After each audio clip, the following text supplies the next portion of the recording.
హత్నూర మండలం ముచ్చర్ల గ్రామంలో శ్రీ శ్రీ శ్రీ నల్లపోచమ్మాదేవి జాతర మహోత్సవంలో నర్సాపూర్ నియోజకవర్గ ఎమ్మెల్యే వాకిటి సునీత లక్ష్మారెడ్డి పాల్గొన్నారు. ఈ సందర్భంగా ఆమె మాట్లాడుతూ అమ్మవారి ఆశీస్సులతో ఈ సంవత్సర కాలం పాటు వర్షం సమృద్ధిగా పడి వ్యవసాయం, పాడి, పశువులు, ప్రజలు సుఖ సంతోషాలతో ఆయురారోగ్యాలతో అష్టైశ్వర్యాలతో తులతూగుతూ ఉంటారని కోరుకుంటున్నామన్నారు. అదేవిధంగా గ్రామస్తుల అభీష్టం మేరకు ముచ్చర్ల గ్రామం నుండి నస్తీపూర్ గ్రామం వరకు తారు రోడ్డు వేయమని కోరడం జరిగింది. వారి కోరిక మేరకు ప్రత్యేక గ్రాంట్ నుండి నిధులు విడుదల చేసి రోడ్డు వేయిస్తానని సునీత లక్ష్మారెడ్డి గ్రామస్తులకు హామీ ఇవ్వడం జరిగింది. ఎంపీడీసీ గారికి అదేవిధంగా వివిధ గ్రామాల నుంచి చేసినటువంటి సర్పంచులకు, మన ఎంపీడీసీ సభ్యులకు, పెద్దలకు, ప్రముఖులకు, వాళ్ళ ముచ్చర్ల గ్రామ అక్క చెల్లెళ్లకు, అన్నదమ్ములకు పేరు పేరున నమస్కారాలు తెలియజేస్తూ వాళ్ళ గ్రామంలో ఈరోజు వాళ్ళందరం కలిసి మరి ఈ యొక్క పండుగ నిర్వహించుకోవడం జరుగుతోంది, జాతర నిర్వహించుకోవడం జరుగుతోంది. నిన్న జరిగినటువంటి ఈ రోజు ఉంది, రేపు కూడా ఉంది. మేమందరం కలిసి ఇదే విధంగా అమ్మవారిని కొలిస్తే అమ్మ ఆశీస్సులు మనందరిపైన ఉంటాయి.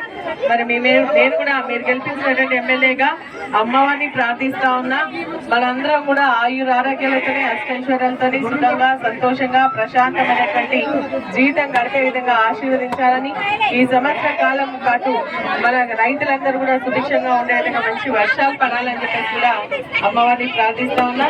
గ్రామానికి సంబంధించి పెద్దలు, ముఖ్యులందరూ కూడా కలిసి మమ్మల్ని ఆహ్వానించి అమ్మవారి దర్శనం చేసుకుని అదేవిధంగా మీ అందరూ కూడా కలుసుకునేటువంటి భాగ్యం కల్పించినటువంటి ఆలయ కమిటీకి ఎందుకంటే ఇప్పుడు కొత్తగా అందరు కమిటీని అనుకుంటా, కమిటీ అందరినీ కూడా మనస్ఫూర్తిగా అభినందిస్తూ, నాతో పాటు ఇక్కడ విచ్చేసినటువంటి వారందరూ కూడా అభినందనలు తెలియజేస్తూ, మీరు అడిగినట్టుగా రోడ్ ఏదైతే ఉందో మనం ఇక్కడ నుంచి మనం నర్సింపూర్ దాకా వెళ్ళాలి. ఇంతకుముందు కూడా నేను ఇదే రూట్ మేము నర్సింహులు గారు మాట్లాడుకుంటూ రావడం జరిగింది.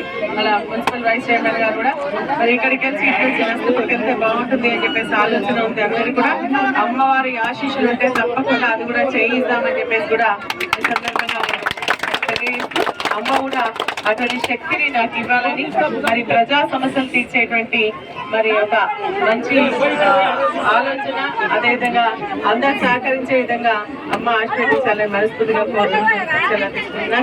జై పోచమ్మ తల్లికి, జై పోచమ్మ తల్లికి.